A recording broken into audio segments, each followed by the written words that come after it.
NRL round 7 done and dusted. Not the result New Zealand Warriors fans were looking for, but well done to the Dragons. They were absolutely clinical. Let's take a look how they managed to get it done.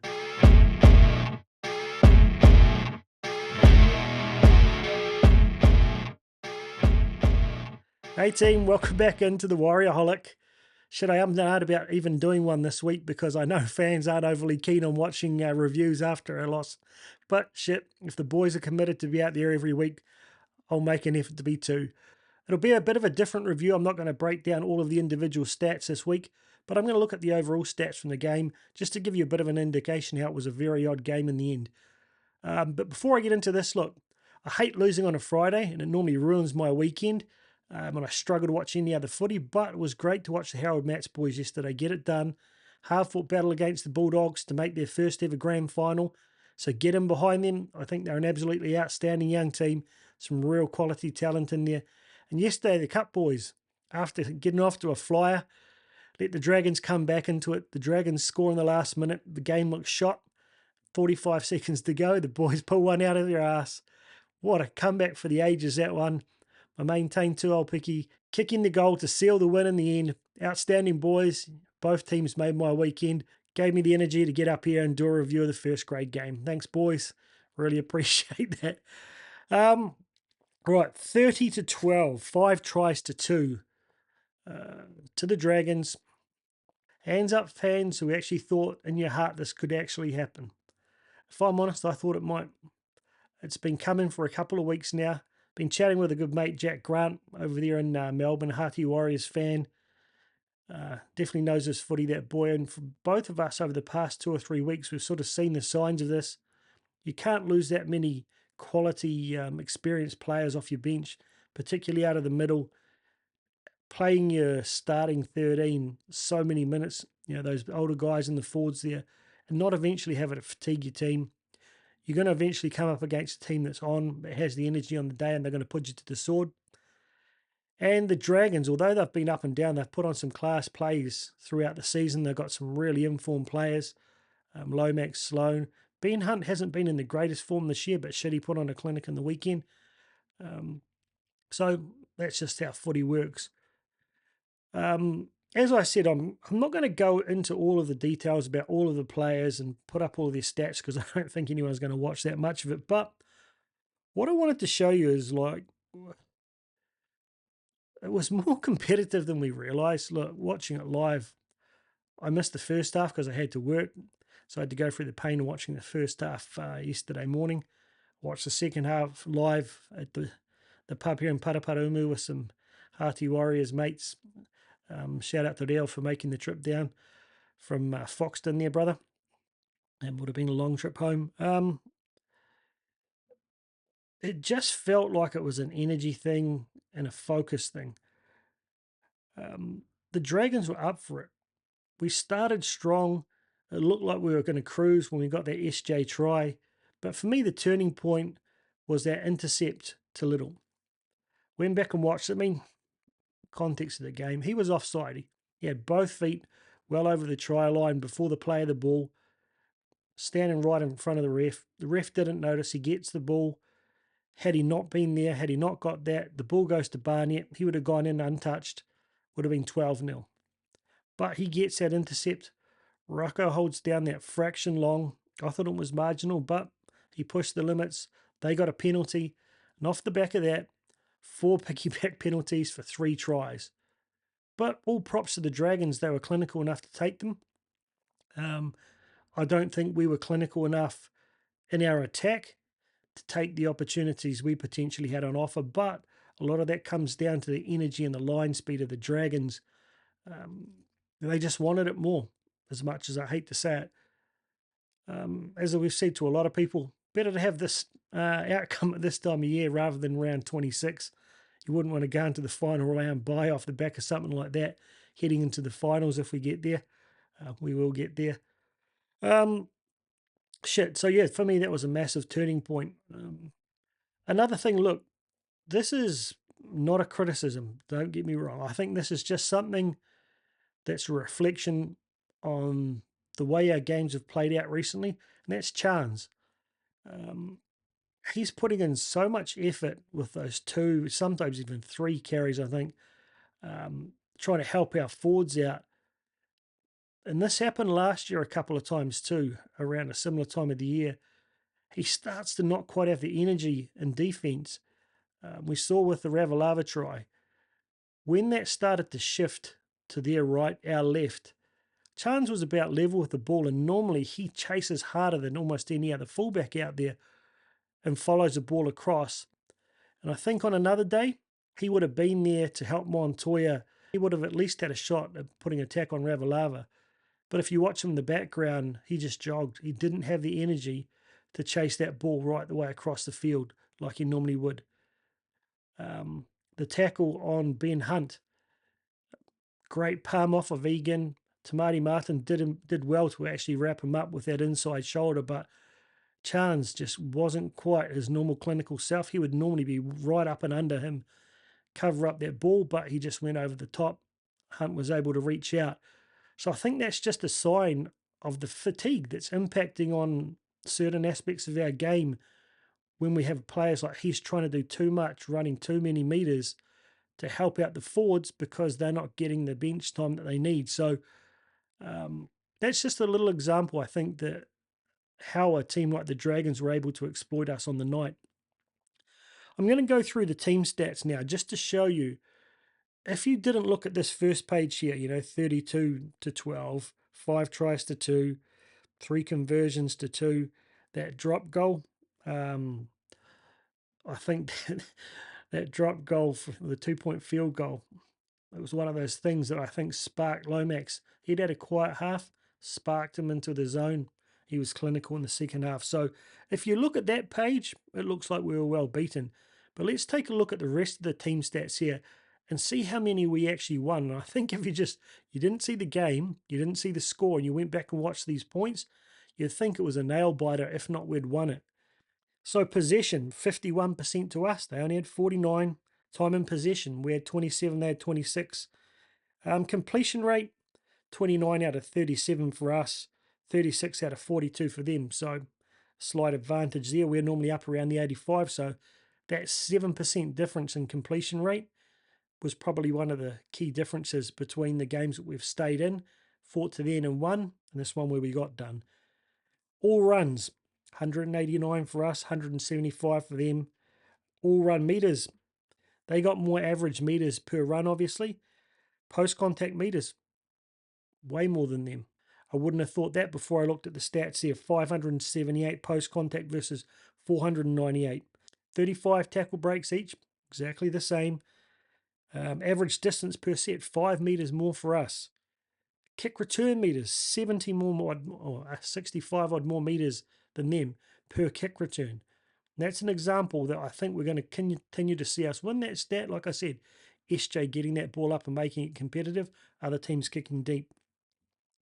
Average play of the ball speed, it doesn't look like much, 0.2 of a second, but that is quite a big difference in the context of things. 3.28 seconds is about as fast as we get in any game. Offloads, we had 7, they had 4. Receipts, total passes, much for muchness. Kicks, 20 versus 18. This is something that we don't often lose. Them kicking for significantly more meters than us this week, 140 more meters. Force dropouts the same. Kick defusal. One thing that I think we struggle at is our kick defusal of bombs when we're coming up against a decent guy with a decent bomb on them. Particularly Montoya struggles every now and then. He just cops one on the shoulder, goes through the hands. I think that's a stat. They defuse 90% of ours. 7 bombs we put up, but I don't think they're genuine bombs. They're not 100% contendable. Damn. That one that Lomax caught just after halftime, another turning point, that put a nail in the coffin. Montoya flat-footed, didn't even glance to see who was coming. What a take from Lomax. Jesus. Defense. We defended better than them in theory. 88.5% versus 68.85. Tackles made. We had to make more tackles. 347 versus 117. Same amount of missed tackles. So they missed more tackles compared to how many they made. Intercepts. Those 2 intercepts were really big. and effective tackles. 13 for them, 10 for us. Another stat we won. So looking at the defense, you wouldn't have thought we got done the way we did. Isn't it funny? These stats do lie. Negative plays, 9 errors for them, 10 for us. That's 4 or 5 less than we've had over the past couple of weeks. Less errors, but it was the timing of the errors. Penalties conceded. We only conceded 2 more than them, but it's the timing and our inability to defend them. Ruck infringements 3 versus 2. Inside the 10, 1 to them, so that basically evens out. So from a team perspective, it just showed that the game on paper was a much more competitive game than we realised, but they just took their opportunities, a couple of lucky bounces. That's the way the cookie crumbles, guys. I'm just going to quickly go on to show you the run meters in comparison here. And what sort of stands out for me is it's usually our back five, particularly Montoya and Dallin, who get the lion's share of our meters, obviously with Chance there. Dallin's been up around the 200 mark recently. He looked tired. Just 100 meters from the big fella there on the weekend. Rocco Berry just a 67. RTS, he's normally up around the 200, only 142 from him. Montoya just 121. You know, and you look at the spread across their backs, they might not have had the 258 we got from Chance, but they're all well up over 100, 150. And Zach Lomax getting close to 200. I think that's one of the things they got us. Our back five are normally the ones who get us the momentum. I think they got a little bit gassed there this week. Their guys, it's so frustrating, man. Ravalava's been quiet all year. Really hasn't played that well. Lights it up. I thought Tuipulotu, he had a really good game. Stepping up there, getting his opportunity. I think I mentioned that in my preview, that often when you get those guys who have played first grade but have been down in cup, they get an opportunity. They fire up and take it. We saw they, can't remember the winger's name from South. He was one of the few players who did play well. The guy got the try, put the step on Chance in the beginning. Forwards wise, you know, very similar meters. AFB 255. It's awesome. He gets him, but it's going to take it out of his legs for next week.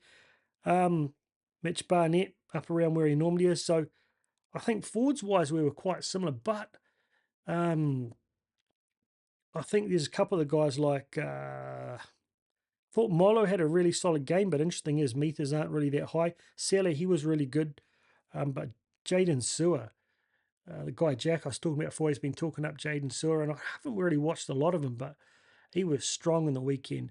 And I feel like that's something that if I look at how we go, is Kurt Capewell's not that kind of hard running, grinding guy with ball in hand. I feel like he shines when we're on the front foot.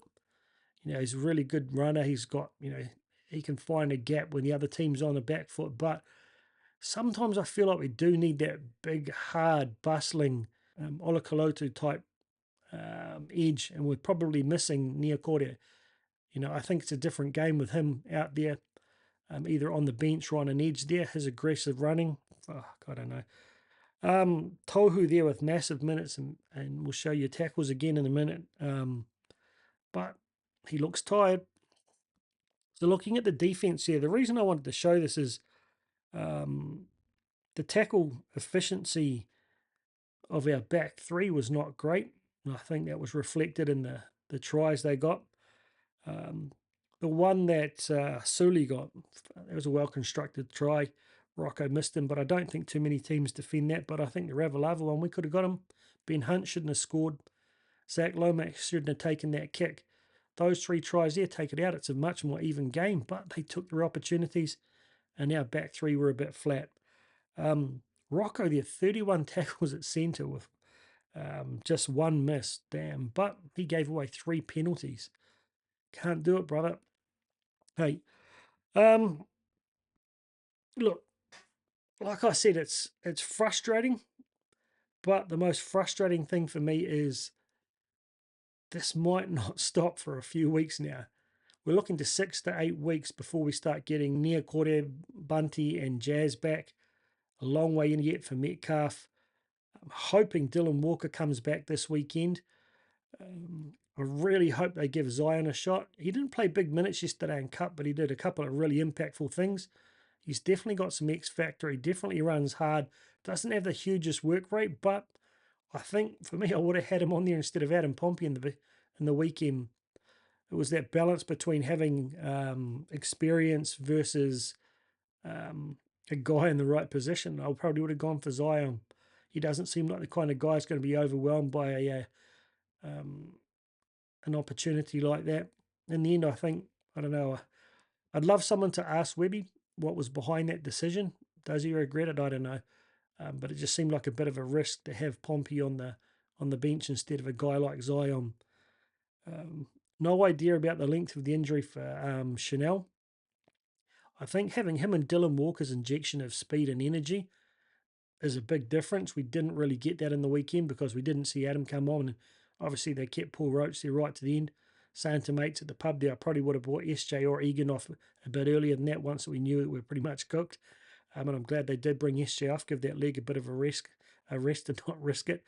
As you can see, guys, I'm not that high on energy, but all I'll say is Eels. A lot of people were picking them in the weekend. Got absolutely smashed by the Finns. What was that? 44-16. Titans, 30 points they put on Manly, going down 34-40 though. Not many people would have picked that. Broncos smashing the Raiders. I thought we were going to put 50-0 on them at one point there. People talking about Raiders are going to be a grand final team this year. So it just shows you how unpredictable this competition is. Looking at the Titans yesterday, they've got some points in them. They shifted early and they've got some real speed out wide, and we're really going to have to watch that or they're going to light it up on us. But luckily, they got a really short turnaround plus the travel. Hopefully, they're down a bit on energy, and the energy we get from the crowd at Go Media will get us up and over them. Like I said, got to get Dylan Walker back. Hopefully, Chanel's back. I thought Ali Lauatoa played really well in Cup as well. Man, I'm a big fan of Pompey's, but I don't know. Maybe we just need to give him a run, put him in at centre there, give Montoya a week off to charge the legs, RTS onto a wing. Maybe we bring Zion in. I thought Tom Allaire was good in the weekend, but these are all the things that are really going to test Webby. Great coach. He's done everything right up until now, but this is going to be some serious adversity for him. If we start losing a couple in a row, people will start firing up. How fickle Warriors fans are. I trust that he's going to stay calm and make the right decisions, but injuries take a lot of decisions out of his hands. So curious to see what happens. I'm glad it's a short turnaround, so we don't have to wait too long for a bit of revenge, but I don't want to lose on a Thursday. Oh, I don't want to lose on a Thursday. That would really ruin my whole week. Up the mighty Warriors, guys. What do you reckon? What frustrated you the most? Were there any positive signs that you saw that give you hope coming into this weekend? That'll do me for this week. Thick and thin team, all in, always, never give up. The bandwagoners might jump off, but I know you hardy guys will still be there, and I know the Warriors are going to play their ass off for us and going to get a win. Hope it's a clinical one to really get themselves on a bit of momentum. Let's go. Mighty New Zealand Warriors, it's still our year.